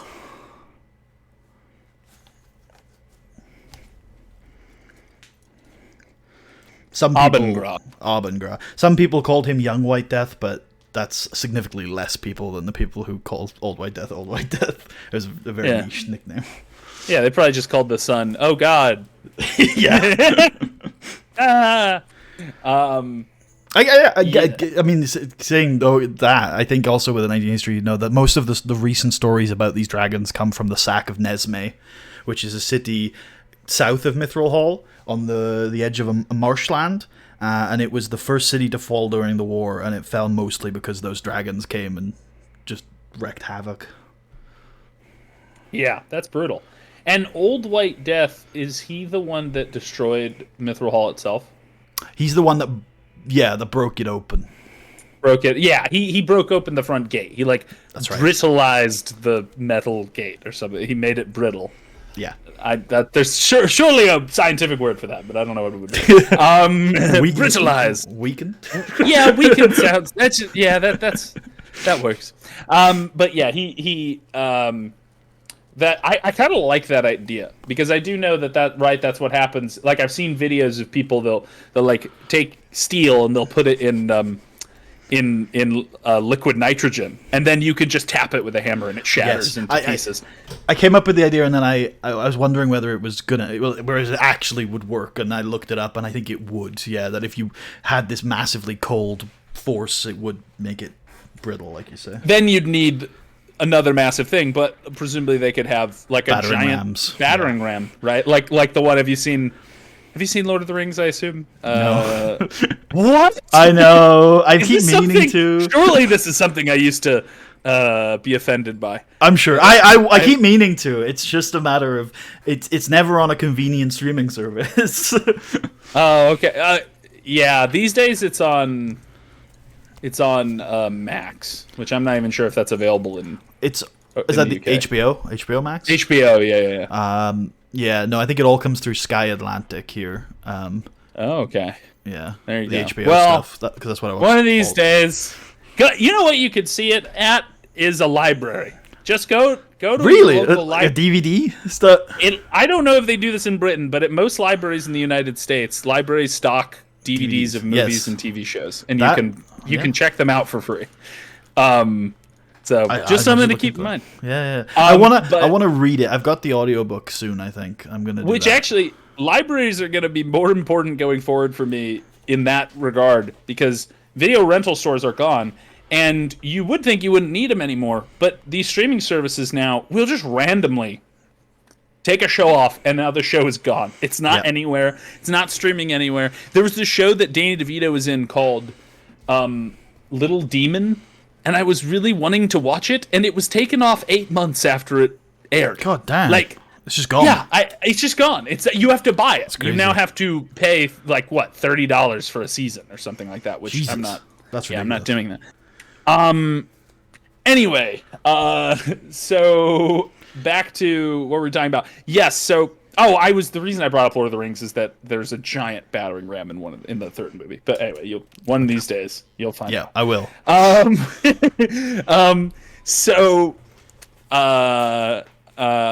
Yes, sorry, I think. Don't go back. Just one last comment. One thing you gotta keep in mind is for many years I did not like fantasy. I've only really started liking fantasy in the last like two years, I'd say, really 3 years. Well, and for the most part, with a lot of my friends, I a long time ago I gave up trying to get them to watch things. Lord of the Rings, though, is a principled thing. I would say I that's recognize that I should watch it. Yeah. I've given up trying. I actually found out a long time ago that actually it's more likely, I think I told you this, I found it's more likely to get my friends to watch something if I do not tell them about it. And then they will just go to it on their own. Whereas if I tell someone about something, then it's like a thing they have to do. And then they're like, no, I'm not going to do it. Yeah. Anyway, and literally a friend of mine told me that. He said, whenever you tell me to watch something, I'm never going to watch it. It's interesting. I'm like, what? I don't think it's out of spite, though. I think I recognize, now that you've said that, it's clinged something in my head, and I think it's just a psychological thing. Because I was thinking about the Fallout mod you talked about a couple of weeks ago, and like legitimately I was like, oh yeah, I should check that out. But now that it's been brought up, I almost feel like I've processed it and moved on. Like, it's not like I'm doing it, so I just like, we talked about the Fallout London thing. I don't need to play it anymore. It's like, I know what you mean. I mean, it kind of happens for me with things that are really high in the public consciousness. Like I do want to go and watch House of the Dragon, but people talk about it so much that I feel like I'm already watching it. You know what I mean? Like, like, I've seen it. I know it all. Yeah. Anyway, but okay. So, okay. Yes. Admand is good. He's got his people. He's got his little worker. I think Faldor is going to be worth it. I think having an extra protector on the road will be good. Okay, so now we're going to deal with the wizard. Right. I think that we would begin at the start of downtime with sending him a letter. Okay. Before we did anything, if it's fair to say that. Yeah, I think this is reasonable. I would have had Dorian, or Dorian just would have had himself. He's a free person. Yep. Would have had himself write a letter to the wizard, I think. And basically inquired as to whether the wizard is, I don't know, I'm trying to think of what he would inquire. I guess something like, is the wizard willing to take on a new apprentice, or is the wizard willing to sort of have, just have a conversation at some point with an up and coming wizard, that sort of thing. Make it clear that the kinds of magic he's interested in, and that he graduated from XYZ University in Waterdeep, and that sort of thing. Cool. All right. The wizard's name is Proctor, according to my notes. He will not get a response. All right. This freezes him up. He goes into a coma. No. Hey, that's shares freed up for Faldor. Are you kidding? Dorian, I should be paying Dorian 10 shares. Thank God he hasn't asked for more. Yes, so I'm going to go to. I think I'm going to go to Dorian at some point and check in with how that's going, and perhaps he tells me that Yep. that the wizard hasn't responded. And I say, well, perhaps we could inquire with some of the contacts we have around the city. We have quite a few friends now. Maybe one of them could get us a meeting. Get you a meeting, at the very least. I don't necessarily need to be there, but I obviously could if you'd like my support. But I think at the very least we can talk to some of the people we have. We could talk to, let's see, who do we have? Obviously Dagnall. We have Dagnall. We have Brock at the Axe. We have Haldra at the Thunderzar Company. We have Valdrin at the Coppertown Toolery. I think those are the main current contacts I've written down. For all the money we're paying Faldor, he's a contact now.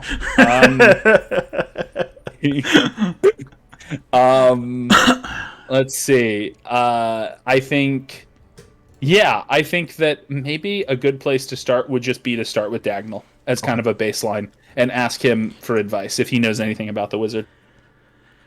All right, should we do that then? Yeah. All right, you get a meeting with Dagnall.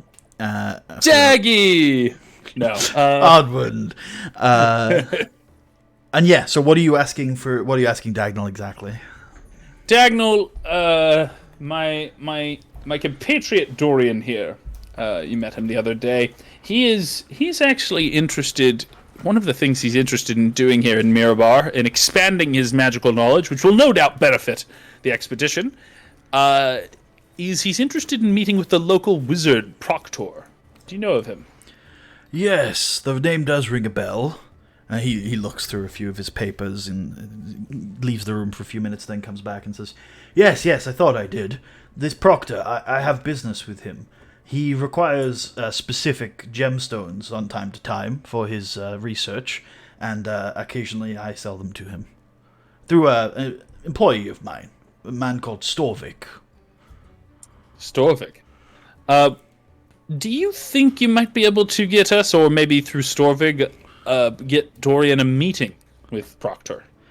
I don't see why not. I think, actually, I was due to sell him a gemstone soon.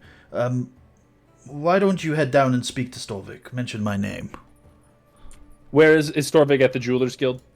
There is a guild hall for the Jewelers Guild. Yeah, which is probably where Storvik would be, yeah. And is that on the map? Yeah, all of the guild halls you'll see on them. So if you look, you see the Hall of Sparkling Stones. Yeah. Yep. So surrounding that, all those buildings in the circle around it, those are all guild halls. So is the Hall of Sparkling Stones like the rat house, like the town hall type thing? Yeah, it's the council chambers and where trials are held and things like that. You know, whenever the council or the cool. the Marcon holds court. It sparkles. Yes. It does sparkle, actually. The floor does sparkle. Oh, good. We will go to the guild hall then, to the Jewelers Guild, and talk to... What was his name? Storvik. Cool. Storvik is a stout dwarven man who is probably just into his second century. He has a crooked nose and jet black hair and a gruff voice.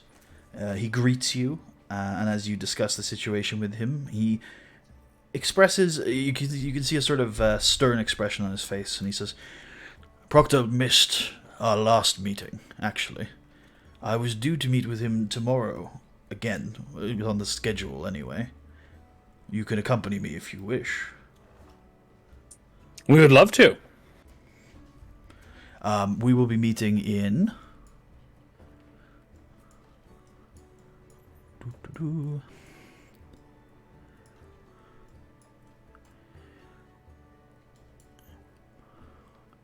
Let me just check to make sure that's the right place.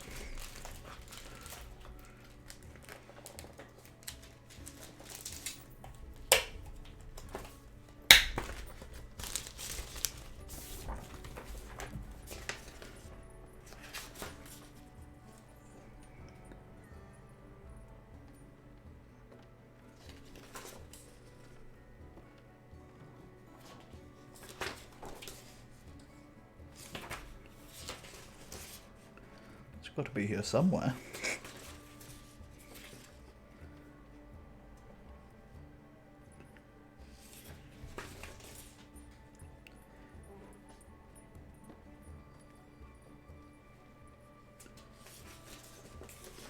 It's on the map. Surely it's here somewhere. What are you looking for? There's a place that I thought they were going to meet at. Ah, yes. And I just wanted to confirm that it was what I thought it was. Yes. Okay. We will be meeting at the Laughing Lute. What district is that in? It's just underneath the Smiths district, near the Central Market. Ah. It's across the road from the Goblet and Gems. Ah. Very good. Is this a tavern? Or yes. tap house? A music house and inn. So you can drink and listen to music and maybe sleep there or something. Yes. All right, very good. Let us go then. Tomorrow. Should we meet here and walk there together? Why don't we meet at the Lute? Okay, we'll meet. It'll be at midday. Drinks are on me. Excellent. Unless are they? Never mind. He's gonna be like, are they expensive? It's like, our drinks are artisanal, 4 gold apiece. All right. You meet this gentleman there, Storvik. And yeah, he has a... He brings with him his food, because this is not a food establishment. So he has gone to some cook houses, some cook shops around the Central Market, grabbed a hearty loaf of bread and a stew, and didn't buy a drink, because you said you were going to grab those at the Laughing Lute. Ale is 4 copper pieces at the Laughing Lute for a mug. I can do that. Yeah. And yeah, you guys sit around. Do you have any small talk or anything? Do you talk to Storvik about? Or who's with you, actually? Storvik, you, Dorian. Dorian, and that's it. Okay. I guess Storvik will ask, so what do you want with this Proctor fellow? Dorian here wants to learn from him. Isn't that right, Dorian? Dorian nods and says, yes, I've always been an admirer of Ark Proctor. I'm hoping to speak with him on a few matters, and hoping he would take me under his wing as a sort of thing. Storvik nods. Quite a young fellow, I thought, but then it's hard to tell with humans, isn't it? And he looks at you.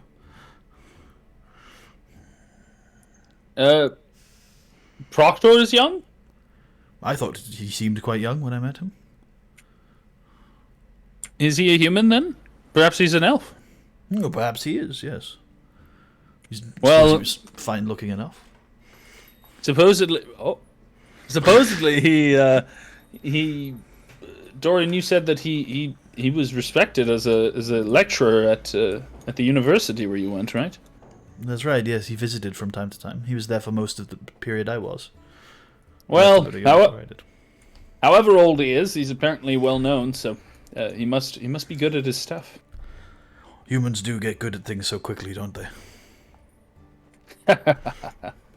Yes. Some things, anyway.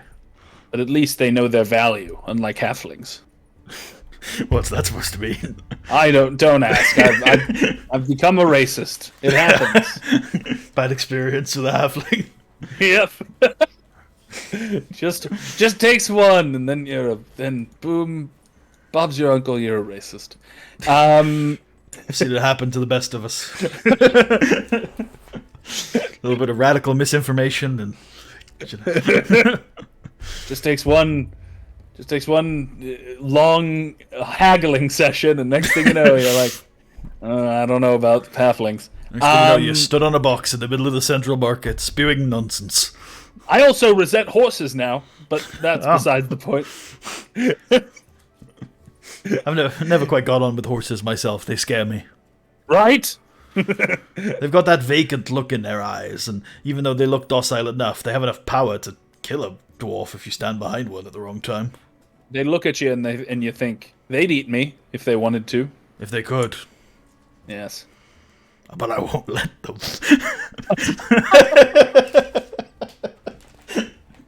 This conversation has gotten so weird. The small talk continues for some time until eventually you start to notice that Storvik is getting impatient. He's at least half an hour late. He didn't show up to the last meeting either. Yes, I was told he didn't show up to the last meeting. Is that typical? No, he's usually very punctual and nice enough. I get the feeling that these gemstones are important to him. I hope he's okay. Do you know if there's any way... Does he have... I mean, can you just go to his tower and knock on the door? Well, you can, but he has a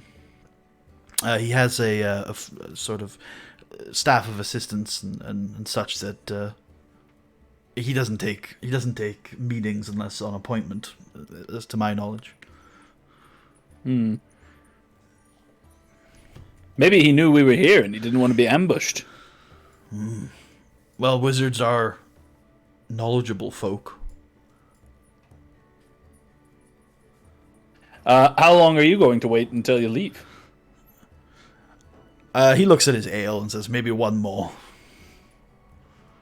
Buy another. Then he nods and says, yeah, one more then. And yeah, unless you want to do anything, that one more will finish and there will be no sign of Proctor. So Storvik will get up and say, I'm sorry I couldn't be of more help. No, that's okay. I think we'll go directly to the tower. I'm concerned that something might be going on if he hasn't shown up to 2 meetings in a row. Perhaps they need help with something. We'll let you know if we hear anything, and see if we can get you your regular meetings with him again. Thank you. I'm sure Master Dagnall would be appreciative of that. I live only to serve, Sir Dagnall. And I give a short bow, and I say, I'll see you next time, Storvik, and we will leave, and... You don't get any music while you're there, by the way. It doesn't happen in the afternoon, but you do see a pair of half-elves tuning. Yeah, tuning. Yeah. Half-elves, you say? Good. Yes. One's a moon elf, the other one, it's hard to tell. They have, like, Caucasian skin, so you're not sure quite what elf it would be. I think we'll head to the Proctor's Tower. All right. And is it just like are there people outside, or is it just like a door? It's just a door. It's like a sort of a arch-style door it's wooden with banded with brass. Okay. I would knock, I guess, if there's no one outside. Yeah, there's a knocker, so a metal knocker. After a little while, you hear a click of a key. It opens to a fairly well-dressed young man who says, hello, can I help you? Yes, I am Admand Hornak, son of Madog. This is Dorian Whitman. We were hoping to inquire if the Proctor, sorry, not the Proctor, if the Wizard Proctor is okay. You see, we were just waiting with one Storvig who works for Dagnall Silverbeard at the Jewelers Guild. He had a meeting scheduled with Proctor, and it has been missed 2 weeks in a row now. He was supposed to meet with him at the Laughing Lute. Let me find it. Thank you, Laughing Lute. He was supposed to meet with him at the Laughing Lute. Missed the meeting twice. I had my own... Dorian here had his own business with Proctor, but I also thought it'd be best to inquire and make sure everything's okay. Roll me an insight check. Yes.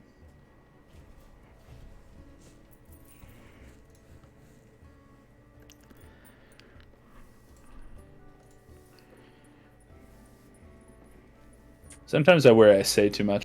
I'm just giving away all the information to this guy. He's a fucking body snatcher. And he's like, good. Ah, yes. Admand, you say. 15. 15's pretty good. Yeah, he responds and says, "Oh, I'm terribly sorry. I'll make sure to pass the message along to Arch Proctor that he's missed a meeting. Thank you for your inquiry. As far as I'm aware, Proctor is quite well. This person seems distracted, a little bit uncomfortable, and certainly, his eyes dart from time to time. He's not a very comfortable person." I say, are you sure there's nothing we can do to help you? I'm a professional. Roll me a persuasion check.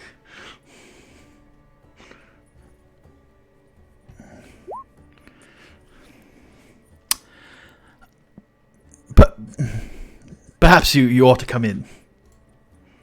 All right. Let's hope you're not body snatchers. This could be bad. we head in.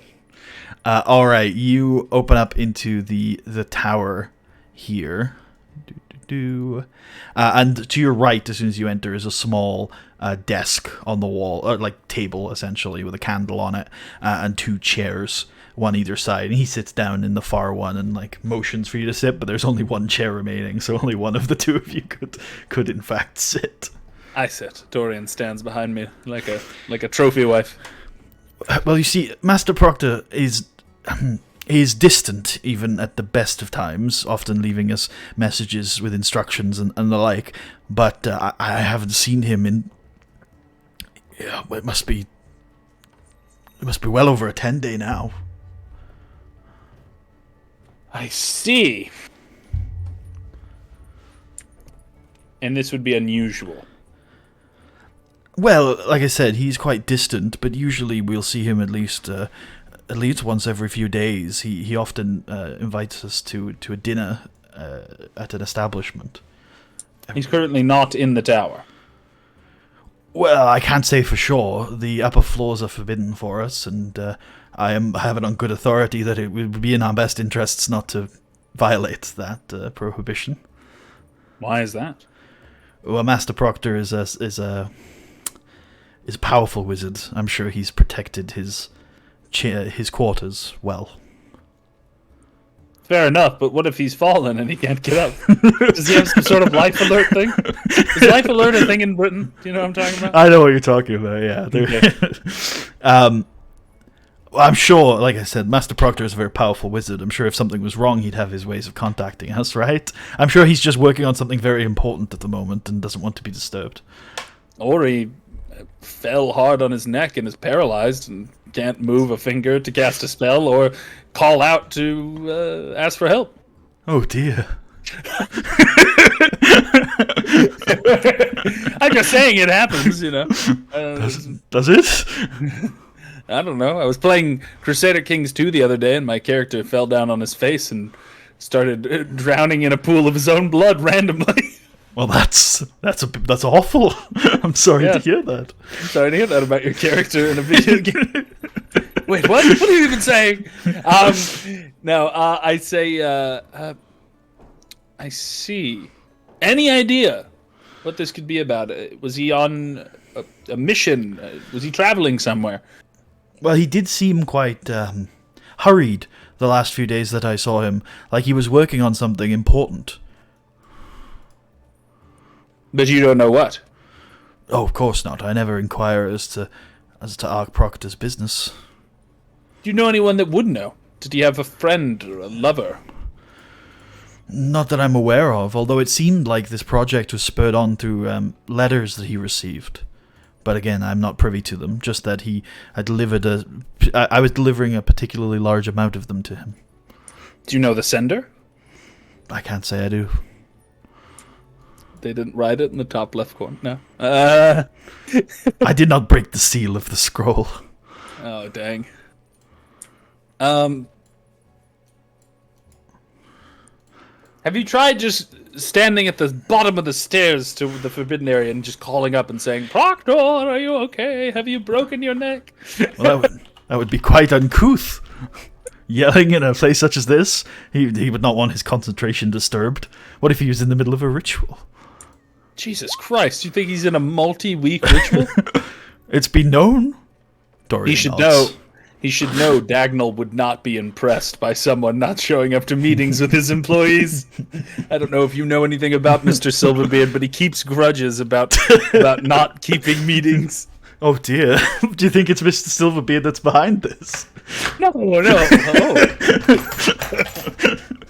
No, certainly not. I don't think so. That would be dramatic. Oh, I'm now on a dark screen. Oh, you should be. Oh wait. Oh, I see. Yeah. I found me. I put you on a dialogue map. Oh, that's cool. There's a map. Yeah.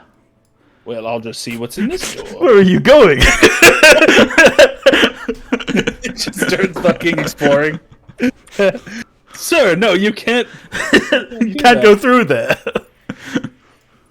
Why? It's not like I have a prohibition. He just said workers can't go up. Didn't say anything about me. Dorian, any thoughts on this? I share your concerns. I'm not sure what it is we can do, though. Surely if he had a ritual or something that he knew that would keep him occupied for several days, surely he would tell one of his employees to come and get the gems and keep his meetings and such. It would be very strange to just let all of that go by the wayside just because he had something that kept him occupied. I mean, he pays you people to deal with shit like this, doesn't he? They were sort of nodding along to what you were saying until that last sentence where there's a hint of like, that's a bit of a abrupt way of saying it. And then he says, yes, I suppose you're right that it's likely that Ark Proctor would tell us if there was something that would keep him occupied for a long time. He's usually quite good about that. But, and he ushers towards Dorian, you know how wizards are sometimes. They get fixated on things. Perhaps there was something that he found and he just had to put it into practice. Perhaps he overestimated how long the ritual would take. Or perhaps you're right. Perhaps something is wrong. I'm not sure. Well, I don't want to have my face lasered off by some sort of magical trap. So hopefully it's not a life alert situation. I sort of stand up and I say, I will tell you what. I sort of, well, never mind. I was going to write something down, but I just say, if you should learn anything more,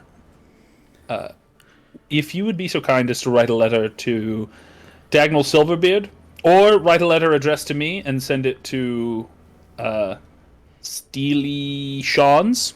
It's a place I visit often, and the barkeep there would be able to pass it on to me. In either case, if you could get, if you do learn of what's going on, if everything's okay, or if you believe you do know where your employer is and you believe he might need help getting out of a jam or something, if you could please write to me, I would be glad to help, and I would be very interested in getting a meeting for my friend Dorian here. If anything changes, let us know. Okay, I will. And I'm sorry about referring to you in a sort of gruff way earlier. I was just getting frustrated. I'm sure you do good work. Thank you. Are you paid well? I paid modestly, but I'm given room and food, and the food is quite nice. Be a simpler life. I'm thinking it might be good for me. I'm one of these days I need to retire. Wouldn't mind working for a rich person. I can put in a good word No, for you. no, it's fine. It's fine. I've got to go. Just sometimes I think about a different way my life could have planned out. Could have just done sort of a Sims type scenario where I just role play the average worker of an office jockey. Anyway, I stand up and I say, does that sound good to you, Dorian? Leave our information with them, or do you have any other ideas? He kind of puts his hand to his chin and strokes it, and then says, "Well, I am concerned for the welfare of Ark Proctor, but I'm not sure there's much else we can do. I suppose we'll have to wait." There's one other thing we could do. Columbo put- time. I could put in a word with Brock, with my friend Brock, see if the Axe has heard anything about his whereabouts, and they can keep an eye on it. Okay. So I think I'll do that. I go to Brock. Do you want to roleplay this, or do you want me to just We can summarize? paraphrase, and we can jump into roleplay if we need to. So I would just tell Brock about the situation, that Dorian's interested in meeting with this fellow, and that we heard that he hasn't been seen by his employees in over a 10-day, I think they said. Yep. And that he's missed 2 meetings with the Jewelers Guild that normally he is quite prompt about attending to. And it could be fine. Could be he's just off doing wizardy things, but it could also be that he's in trouble. And I wanted to know if Brock has heard anything, and also if he hasn't, just to keep an eye out for any, keep his ear to the ground for any news about what might be happening there. Roll me a d20 really quick. Sure. Flat D20. Yeah, just a flat d20. I would usually do this, but I want you to roll this one. Okay. He nods, writes down some of the things that you said, and assures you that he'll keep his ear to the ground. Thank you, Brock. And shake his hand, slap on the back. Maybe we have a couple beers, couple shots, shotskis. He's on And duty. only 4 shots then, and then we head off. I think that's it. I can't really. I mean, I think that's just sort of us. At least putting in some feelers and maybe letting those kind of spread out while we're on our adventure, and hopefully when we get back we hear more, because I didn't really get the sense of a lead we can pursue right now, which is fine. Just seems like something that's going to cook while we're off on our adventure. All right. You ready to set off then? Meanwhile, I missed the lead, and Proctor is currently languishing in a dungeon, screaming for help. Oh. If I had rolled a higher perception check in there, I would have heard the faint screams for help. Help! I've fallen! I can't get up. It's a little beep on the monitor. Also, my employers are all doppelgangers. Don't trust them. Yeah. You want to head off? I think so. I think we've got everything we need. I have all the equipment. I've got my mules. On the day of, we will meet at. We'll gather up. I think we'll gather up all of our people at Steely Sean's, except for Faldor, and maybe we'll have some celebratory drinks just to kind of commemorate the expedition, and then we'll walk You'll from there talk together. Faldor while you're at Steely Sean's. I'll tell everyone the kind of man Faldor is. No, I don't. I don't want to do that. I think I keep most of my resentments to myself, and the main reason I don't want to do that is, like it or not, Kratz is a friend of Faldor's, and I don't want to alienate. I don't want Kratz to feel alienated, because I like whatever I think about Faldor. I like Kratz. He's giving you the impression that he knows that he's a bit of an asshole, but you don't know how much exactly. Yeah, and often, I mean, you know how it is. Sometimes people will be like, I can call my friend or my partner an asshole, but I don't want you to call them an asshole. You know what I mean? It's so I lay off it. I just say, hey, he's an interesting guy. He likes horses. And then we had he insulted my mules. And we head off to the sign of the Forge Hammer after we've had some drinks, and we gather up with Faldor. We have our mules ready to go. We got our stuff ready to go. Everyone by now has purchased all their stuff. The only thing that I had the characters purchase for themselves, because I have a party fund. The only thing I've made the characters purchase for themselves is their food. They're expected to pay for their own rations for the expedition, but everything else has been paid for by the party funds, and I'm tracking their money for now because I don't know a better way to do it. So I just have that on the Excel spreadsheet. Excellent. And then we're heading out. Okay, we will make a start, I think, on this today because we still have about 10 minutes left. Sounds good. Travel pace. Okay, now what is the mule's base speed? 90. 40. It is 40, just like, okay. So 25 is going to be your travel pace anyway, because that's Admand. Yes. And also Faldor. Although Faldor's on the horse, so Faldor will be 30 as well. And Faldor's just, by the way, for reference, Faldor is just like lounging in the horse's saddle, just relaxing. The mules are all tied to the horse, and the horse is leading the mules, and it's all pretty orderly and fine, but, you know, he's chilling. He's having a good time. He's relaxing is annoying me even more. Smoking his pipe. The smell, by the way, is pungent from that pipe. It's a very pungent smell. Just very just noticeable. smells like the most shitty weed. No. All right. Yeah. Cool. It's a colder day than usual for this time of year, which means it's pretty cold, because it's usually fairly cold this time of year.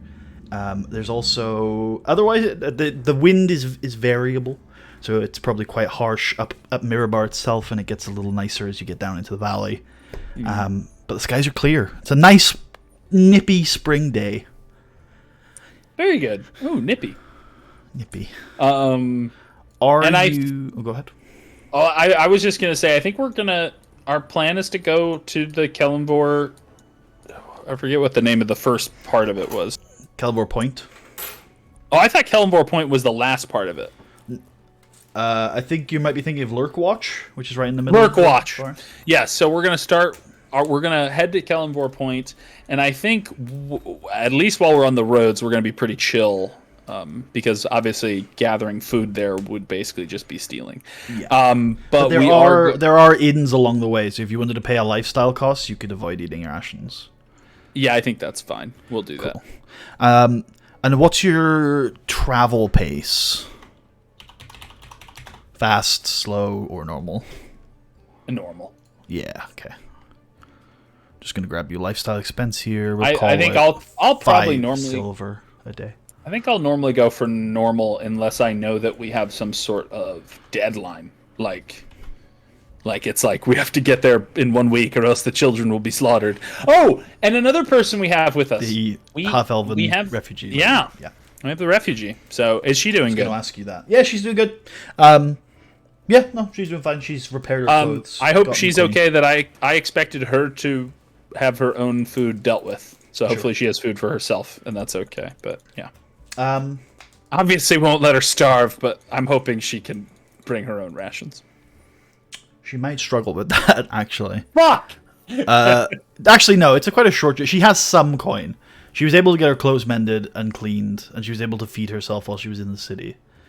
Yeah, I think she'll be alright. I'd be willing to loan her something, but I expect it paid with interest. I turn into a city shark. folk are all the same. Okay, so it's on the third day. So if you want to pay 1 gold for your living expenses across those 2 days, Sounds good. that'll be food and drink and a roof. And then on the third day, you will arrive at Kellenvor Point, where you will spend about an hour at the checkpoint. They ask you where you're going. What do you tell them? None of your fucking business. No, I say, I tell them that we are currently planning on heading all the way to Lurk Watch, and then from there we are going to go north to a town called Blassingdale. All right. What's your business in Blassingdale? We're looking for an old keep by the name of Kundrakar. Not that old, actually. I need to clarify, but yeah. And what are you going to do there?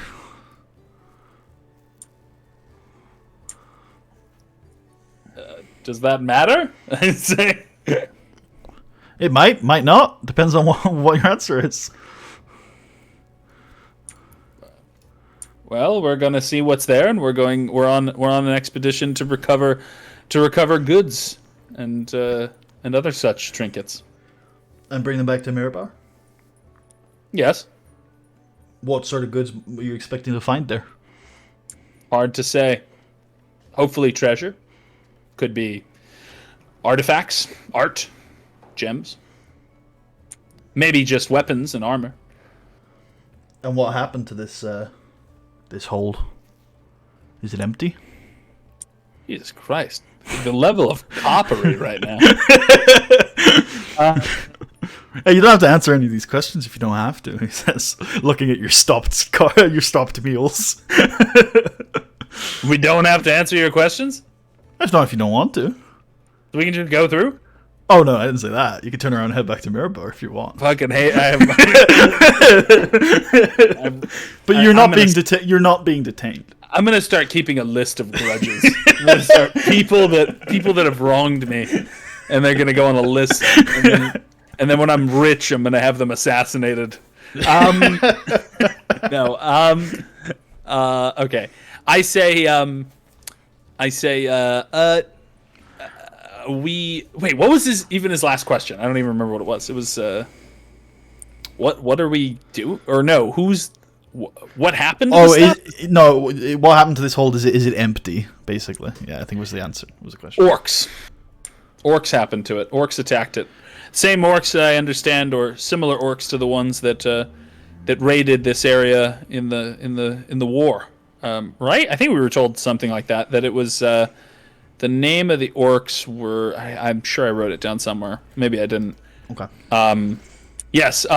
We were told by a contact that orcs have likely taken over the fortress from its previous owner, one Durgadin the Vengeful. Okay. He looks through a few things and then says, "All right, you're mostly clear to go. There have been more spottings of giant lizards in the forest near water sources. It's that season of the year." So what? He says that like that was information I was expecting. So he'd steer clear of water sources. The mosquitoes have really been bad lately. Just watch out when you go to the camping trails. There have been giant lizards everywhere these days. You'll be fine, but just watch out for the giant lizards. How big are these giant lizards? They're large creatures, he says. Right. He says that they swim when the ice melts. They swim down from higher ground. So there's a couple of them in the rivers and the ponds and such. They're mostly docile if you stay away from them, but they can get easily spooked and they're very dangerous. I'll keep an eye out for them. All right, he nods. Okay, we go. Actually, he will, because you said you were going to lurk. He'll say, one more thing. He says that you're about to go.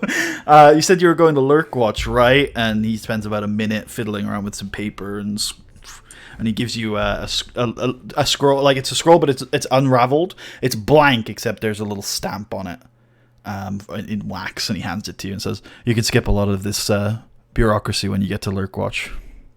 Writ of passage? Yeah, sure. You can call it like a Lancer's Writ of Passage, sure. Let's hopefully both remember that it's only valid for this journey. I wrote it down in my inventory. Yeah, cool. And I put it away, and I say thank you very much. That would be very helpful. Safe travels. Death to your enemies. Death to your enemies. No, keep walking. He says, death to our enemies. Yeah, all of your enemies. Our enemies. Oh, we have the same enemies? Of course, right? Right. I don't know. Who are they? No one's ever told me. Who are the enemies? Well, you got the orcs. Oh, sure. I mean, we're planning on probably killing them, so there you go. Death to our enemies. Bandits. Sure, yeah, we've had trouble with them before. Undead. Yeah, I can't imagine getting along with undead. Wild elves. What are wild elves? They're the elves that live out in the forest, and if you get anywhere near your land, they kill you. Oh, wow. Well, okay. Yeah, sure. Uthgar tribes. Who are those? There's the weird guys that worship a giant worm, and if you get anywhere near their land, they kill you. This is what they say about you guys. They're like, oh, they're these fucking people that watch the forest, and if you get anywhere near their land, they kill you. All right. Well, death to our enemies. Kobolds. You can walk on as it keeps going. I keep walking. Yeah. Goblins. Just keep walking on. Several minutes later, we hear in the distance, Giant mustards. ogres! Yells out.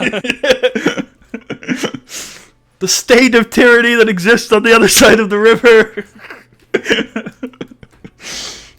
These folks are weird, I say to the others once we're out of earshot. Yeah, it's. I don't know who's answering this actually. It's Istria. Istria says, yeah, they've got this strange air of normality, even though they're clearly religious freaks. Mm. Although not all of them, she says. I feel like some of them are just along for the ride. Oh. Faldor, have you had any business with the Lancers before? No, sir. Although I've had business with the church. The Church of Kellamvor. Aye. What do you think of them? Pretty nice. When my granny and my papa died, they buried them in the city. Good. Well, let's hope there's no trouble at Lurkwatch. Cool. And as you step foot into the Lurkwood, the forest is alive with the spring life. Birds chirping, buzzing of small insects, the crunching of your feet on the hard ground. And your journey to Kundrakar begins. And I think that's where we can finish off for this week. I love the image of us having like pack mules and we're like traveling like a caravan along the roads. Boy, did I get some grudges built up today. I think I got to let go of the one for Faldor, but I've got a new grudge for the Lancers. Very copy. I don't like that. Well, I mean, they would say their job is to keep the roads safe, and they need information to do that. I don't like all their damn questions. Did you enjoy the session today? I was terrified they're going to be like, that's fine, you can take treasure back. We just take half of it. Yeah, it was like... But there, anyway. I enjoyed the session today. It was a lot of fun. I actually, as difficult as it was, I thought that the negotiating scene was cool. I thought it was cool that I had to, and I actually think it forced me to think about, okay, how can I extract? I refuse to pay him 4 shares to just haul animals. So I had to figure out a way. How do I extract more value from him as an employee in a way that he would be willing to do? And I think we came to a good compromise. Yeah, it was 4 shares and 25 gold, and he would fight in non-dungeon combat. Yeah, he'll fight in the overland and hunt and serve as a pack puller. So I think, right. I mean, he wouldn't be able to hunt while we're traveling. He would be able to hunt. In those 2 downtime watches, yeah. Actually, I'm guessing one of them, because one of them, I'm going to say he needs to be pack pulling for the greys to happen, because I think he needs to look after and make sure they don't run off. I'm going to grab XP. I'm going to say the negotiation is an encounter, for sure. I think the interaction with the servant of Proctor is an encounter. I think I'm going to give a minor encounter just for you getting to that meeting in the first place, like you talking to Dagnall and talking to his employee. Anything else you want credit for? I mean, I think I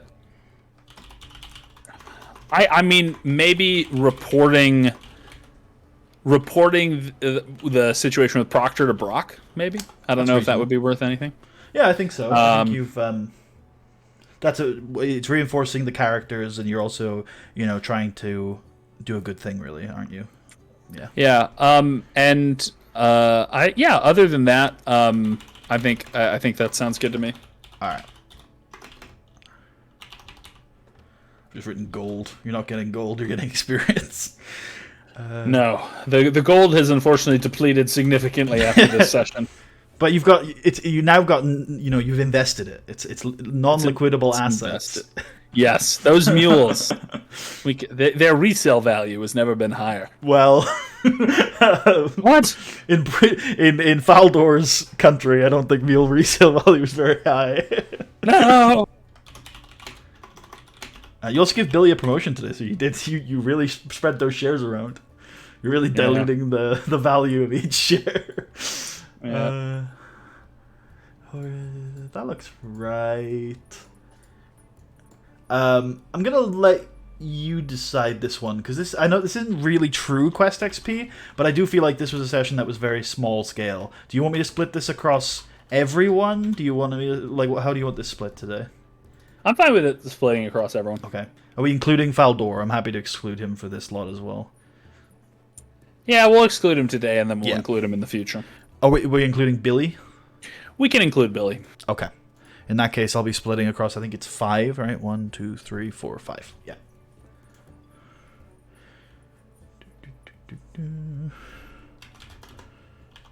Not times. 250 experience points for everybody today. Also, I want to give you a number for Faldor. See what we're starting him on. I believe we can start him on 1200. I think that makes sense.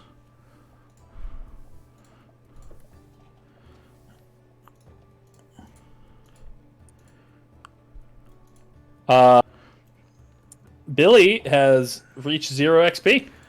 All right. Actually, he's reached 50 XP.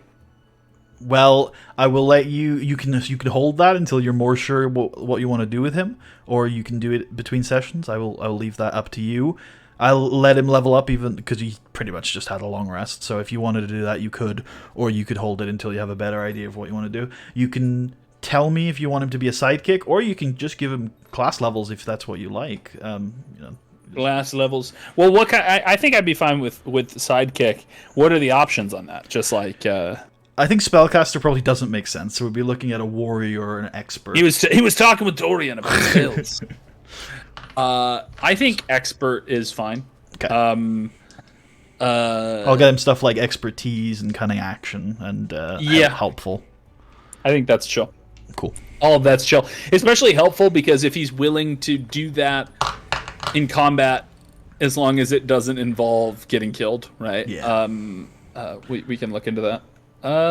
Especially the non-attack, the non-combat version of it could be interesting because you could action feed you a potion and then maybe, I don't know, bonus action help someone do a skill check because that comes up in combat sometimes. Help someone climb up a rock wall. I was about to use that exact example. Excellent. All right. Could you say again what was Faldor XP? Faldor starts at 1200, I think. I think I'm right in saying level 3 is 900, right? So he's a little bit above that. Sounds good. Cool. Excellent. All right. Anything else we need to go over? I think that's all. Great. Well, are we back next week? Yeah, we should be good. We should be good next week. Yeah, and we should be good the week after that. I will tell you there will be a week or two coming up where I will be out of town. But I'll let you know when that happens. That'll be at the end of September, beginning of at the end of August, beginning of September. So in 2 or 3 weeks. Cool. Sounds good. Right. I'm going to end the stream off. Thank you all for watching. Hope you all enjoyed, and we will see you next time. Peace. Bye.